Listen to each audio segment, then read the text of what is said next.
Good evening, Commissioners. John Ludlow, candidate for Clackamas County Chair. You know, your legal staff, Mr. Madcore, put out an opinion, not coincidentally agreed upon by TriMet and Metro, that somehow Measure 3-401 is flawed to the following extent, that in the event that there was an emergency personnel couldn't go onto the tracks. I think that's been promoted by the county and definitely by their legal staff since June. And even though the drafters of 3-401 say that isn't the case, it was still believed that that was the case, at least by some, until today. In the voters' pamphlet, I might note that positively Clackamas Chair Eleanor Hunter says that, described how on August 16th in 2008 in Canby there was an Amtrak train that struck a car. And by golly, these people wouldn't have been helped if this measure would pass. This is how handcuffed our emergency personnel becomes.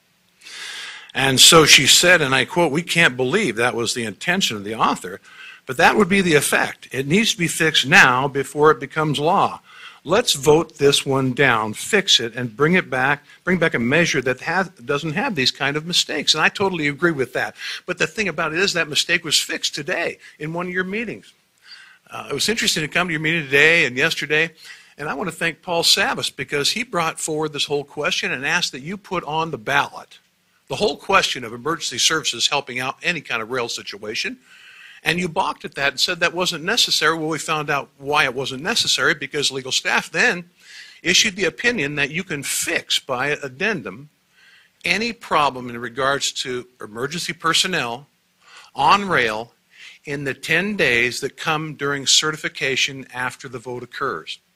So you see, there never was a problem. It was fictional. And I think that's what you're seeing here a lot. We don't have a legal opinion here. We have spin doctoring. It's done by Metro. It's done by TriMet. You won't send it to court to see if it really holds up because you're afraid to do that. You notice the hurry. We all do how in a hurry you are. Here you said, Mr. Madcore said, well, by golly, you don't have any problem. This vote has no effect on our binding intergovernmental agreement. Well, why are you in such a big hurry then?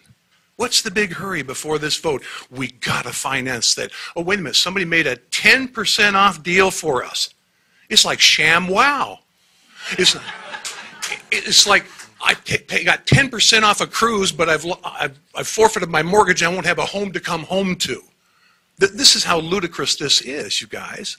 For how long and how many months has legal staff known that there's no force and effect to this? Oh my golly, our emergency personnel can't go on the rail. For how long have you known that ruse has been going on? And yet today it took Mr. Savas to bring it to point for us all to understand that. And the newspapers were there. I'm sure we'll see this.